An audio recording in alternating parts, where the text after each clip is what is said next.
It's the mid-90s. Sonic the Hedgehog 3 as well as Sonic & Knuckles had released to great success. Little would Sonic realize, however, that he was about to enter the dark ages of his classic era. In between the release of Sonic 3 and Sonic Adventure, the Sonic franchise attempted to expand into more than just high-speed platforming, to varying results. While the Blue Hedgehog would get into various genres over the next couple of years, the two major characters introduced in Sonic 2 and 3 would get a day in the limelight with games of their own. Knuckles would get, of course, Knuckles Chaotix on the Sega 32X. Tails, on the other hand, got not one, but two games on the Sega Game Gear. One was Tails Sky Patrol, a Japanese exclusive that unfortunately doesn't have much to write home about. The other game had an international release and is the subject of this video. That, of course, is Tails Adventure. Tails Adventure for the Sega Game Gear first released on the 22nd of September 1995 in Japan. It would reach the PAL territories by October and North America a month later. For North America in particular, it was one of 3 Sonic games to release on the Game Gear that month, the other two being Drift 2 and Labyrinth. Tails Adventure is easily the best of the 3. Drift 2 is a bit of a mixed bag, but is much better than the Japanese exclusive first game, while Labyrinth is often considered to be the very worst Sonic game to release on a Sega system. Depending on the region, the game takes place either before or after Sonic 2. Tails is on vacation at a certain island he knows, when all of a sudden a giant flying fortress led by a group known as the Battle Cuckoo Army shows up, torches the Polar Forest, and starts causing havoc. It'll be up to Tails alone to drive them out. Pretty standard stuff for a Sonic game. Unlike most Sonic games, which focus on high speed, Tails Adventure is a slower-paced Metroidvania. You start the game with only a regular bomb and 10 rings on hand.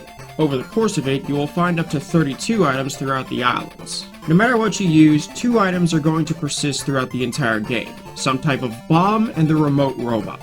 The robot can get through tunnels that Tails cannot access, not to mention it is completely immune to anything outside an electromagnetic pulse, but those don't appear until the end of the game. Much like the very first Sonic game, there are 6 Chaos Emeralds to find instead of 7.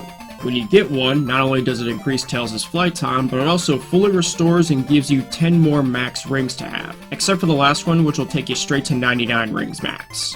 Speaking of rings, they function as your health in this game, so if it hits 0, it's game over.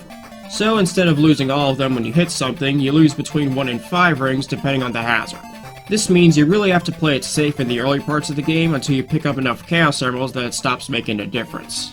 As a late release on the platform, the graphics of this game are among the best you'll see on the Game Gear. There's actually quite a good amount of detail on just about everything, from Tails himself, to the enemies, to the stages, and even the backgrounds of some stages. Not bad for an 8-bit handheld, don't you think? How the game plays is also relatively solid, although I did notice a couple moments of clunkiness in some spots. But because of the game's slower pace, those few moments really aren't that big of a deal in the bigger scope.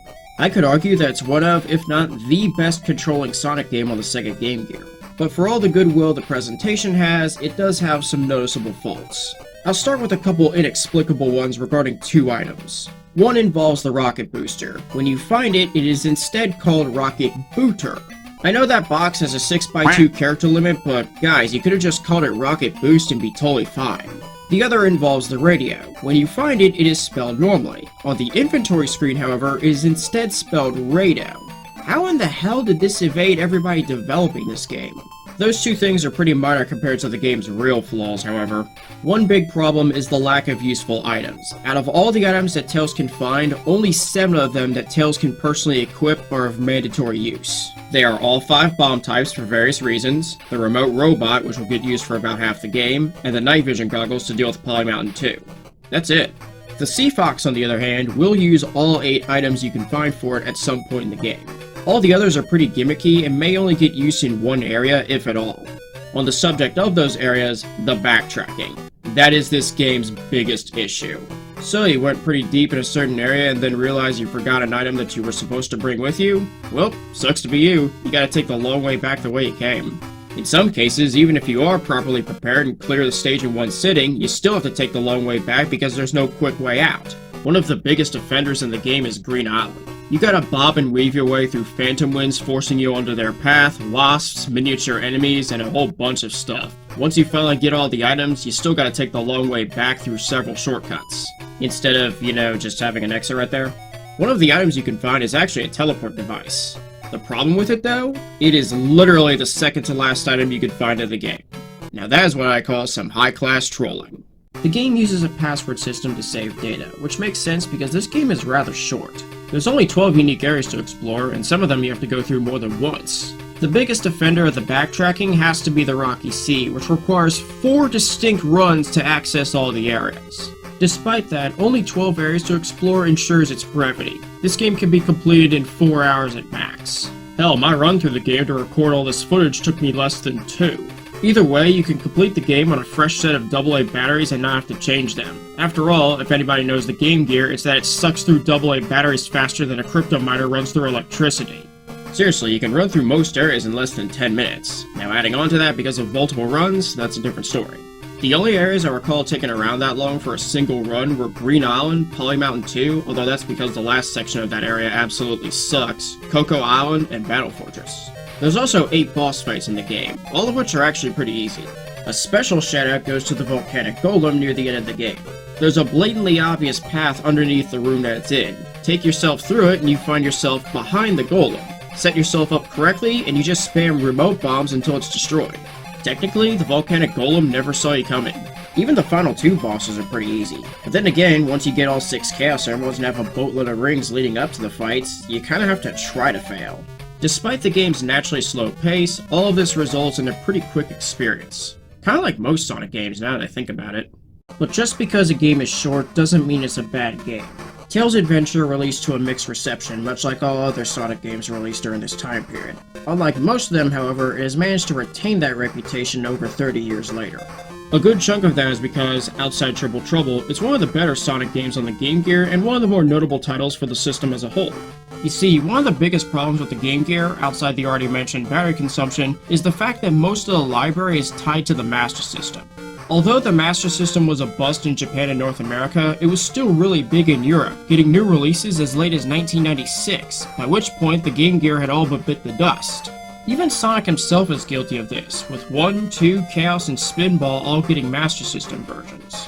When exclusive options are limited, even mediocrity can be put up on a pedestal. By Metroidvania standards, Tails Adventure is a short and mediocre experience. By Game Gear standards, however, it's not just a system highlight, but one of the Game Gear's most prized titles. At the time of recording this video, only a handful of Game Gear games command so much as $40 US for just the cartridge. Tails Adventure manages to be above that threshold across all 3 regions.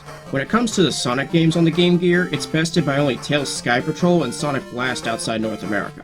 The latter because it was the last game released for the Game Gear in Japan and Europe, while in North America it lasted a little bit longer before it collapsed, got revived by Majesco for a couple years, and then collapsed again.